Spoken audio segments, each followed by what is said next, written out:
During my teenage years, my friends and I found ourselves constantly seeking excitement and adventure. We were a tight-knit group of outcasts, always looking for thrills in our suburban neighborhood in northern New Jersey. Our antics ranged from harmless pranks to exploring abandoned buildings under the cloak of night. But one particular escapade stands out among the rest, a night that started innocently enough at the local bowling alley but quickly spiraled into a harrowing ordeal that shook us to our core, leaving indelible scars that would linger for years to come. It was a typical Saturday evening in the summer of 1997, the air thick with humidity and the promise of mischief. The allure of the dilapidated bowling alley down the block was too enticing to resist. With a handful of quarters jingling in our pockets and the thrill of friendly competition coursing through our veins, my friends, Theo, Dante, Liam, and Jean, and I set out for a night of carefree fun and games. The bowling alley, a relic of a bygone era, was our sanctuary, a haven for misfits and outcasts like us, offering affordable entertainment and a temporary escape from the monotony of suburban life. As we pushed through the heavy double doors, the familiar sights and sounds enveloped us in a warm embrace. The cacophony of clattering pins, the neon glow of arcade games flickering in the dimly lit corners, and the tantalizing aroma of greasy snacks wafting from the concession stand, it was a sensory overload that ignited our youthful spirits. With eager steps, we made our way to the rental counter, lacing up our well-worn bowling shoes and selecting our weapons of choice, sleek, polished balls adorned with vibrant colors and intricate designs that promised victory with every roll. The anticipation hung thick in the air as we divvied up into teams, the promise of friendly rivalry adding a delicious edge to the evening's festivities. Our games began in a flurry of laughter and good-natured taunts, each frame bringing a mix of triumph and defeat, our jubilant spirits echoing through the cavernous alley.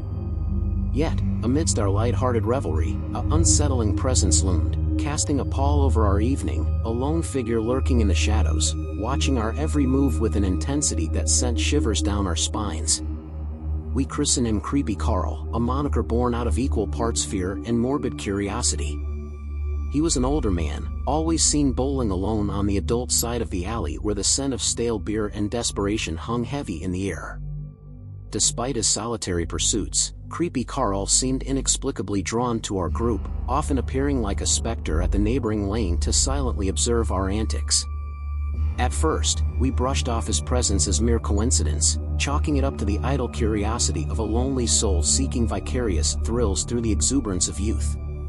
But as the night wore on, his behavior grew increasingly unsettling, his intrusions into our sacred space becoming more brazen and unnerving. With a voice tinged with false joviality, Creepy Carl would offer unsolicited advice on our bowling technique, interrupting our conversations with remarks about his frequent visits to the alley that bordered on the mildly ominous.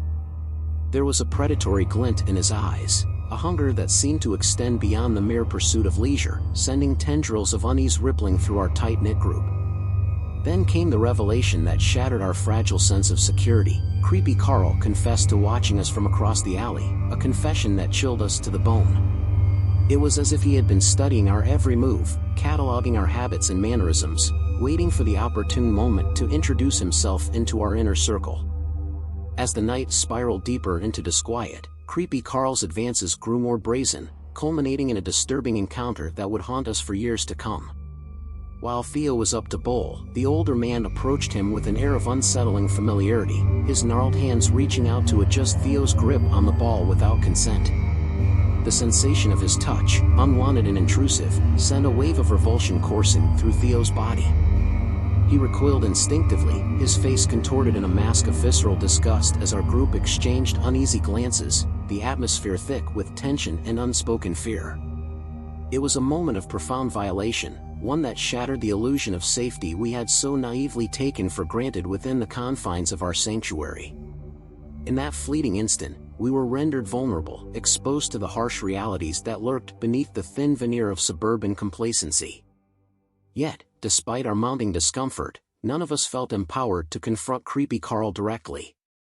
Our adolescent bravado, so potent in the face of petty mischief and harmless pranks, wilted in the presence of his predatory intent, leaving us ill-equipped to navigate the complexities of adult interactions. In the aftermath of that fateful encounter, we made a collective decision to abandon our games, seeking refuge in the familiarity of our suburban streets. With heavy hearts and the remnants of our dashed hopes for an evening of carefree fun, we pooled our meager resources to purchase greasy slices of pizza from a nearby establishment, seeking solace in the warmth of melted cheese and tangy tomato sauce. As we ventured into the night, our spirits dampened by the specter of Creepy Carl's unwelcome presence, we were blissfully unaware of the ordeal that lay ahead, a confrontation that would test our courage and resilience in ways we could never have imagined. The journey home was fraught with tension, our senses heightened by the eerie silence of the deserted streets and the lingering fear that accompanied us like a shadow. With every step, we cast furtive glances over our shoulders, our minds conjuring phantoms in the darkness that seemed to close in around us. It was a relief to part ways with our friends, the safety of familiar faces offering a semblance of comfort in the face of uncertainty. Yet, as fate would have it, our ordeal was far from over, for the tendrils of darkness had already taken root, their insidious grasp tightening around us like a vice. And revving in the distance sent a chill down my spine, the realization dawning on me with sickening clarity: Creepy Carl had followed us home, his twisted obsession transcending the boundaries of the bowling alley and spilling into our personal sanctums. The sight of his vehicle, a nondescript SUV looming ominously in the darkness, confirmed our worst fears, its presence a menacing reminder of the danger that lurked just beyond our doorstep. With mounting dread, I quickened my pace, my heart pounding in unison with the frantic rhythm of my footsteps as I sought refuge from the encroaching threat. But Creepy Carl was not so easily deterred, his persistent pursuit a chilling testament to the depths of his depravity. As the SUV drew alongside me, its windows rolled down to reveal the leering visage of my tormentor, I felt a surge of adrenaline coursing through my veins, my instincts urging me to flee from the looming specter of danger. With trembling voice, I rebuffed his advances, my words tinged with a mixture of fear and defiance as I rejected his offer of a ride home. Yet, even as I asserted my autonomy, his insistence persisted, his predatory gaze lingering like a stain upon my fragile sense of security. In the face of his relentless pursuit, I chose to trust my instincts, my decision to reject his offer a testament to the resilience of the human spirit in the face of adversity. With every step, I dared to defy the specter of fear that threatened to engulf me, my determination unyielding in the face of insurmountable odds. Yet, even as I sought refuge in the safety of my home, the echoes of that fateful encounter lingered like a shadow, its tendrils reaching into the depths of my subconscious with a malevolent persistence that refused to be ignored. In the days that followed, I grappled with the aftermath of my ordeal, my sense of security shattered by the revelation of the darkness that lurked just beyond the facade of familiarity. It was a sobering reminder of the fragility of our existence, a wake-up call to the harsh realities of the world we inhabited, where predators lurked in the most innocuous of places, waiting to strike at the first sign of vulnerability. But amidst the darkness, there was light, a glimmer of hope that refused to be extinguished by the encroaching shadows. For in the face of adversity, I found strength in the unwavering bonds of friendship, our camaraderie forged in the crucible of shared experience, a testament to the resilience of the human spirit in the face of overwhelming darkness.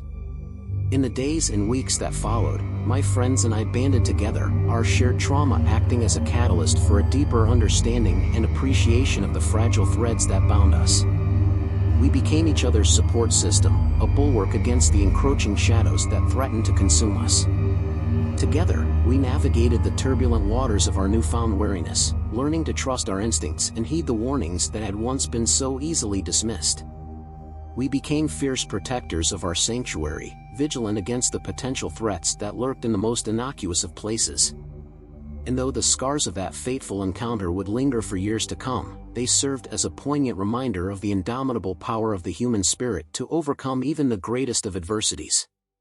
For in the crucible of adversity, we discovered the true measure of our strength, the resilience to endure, the courage to persevere, and the unwavering resolve to emerge victorious against all odds, our bonds of friendship serving as an inextinguishable beacon in the darkness that threatened to consume us.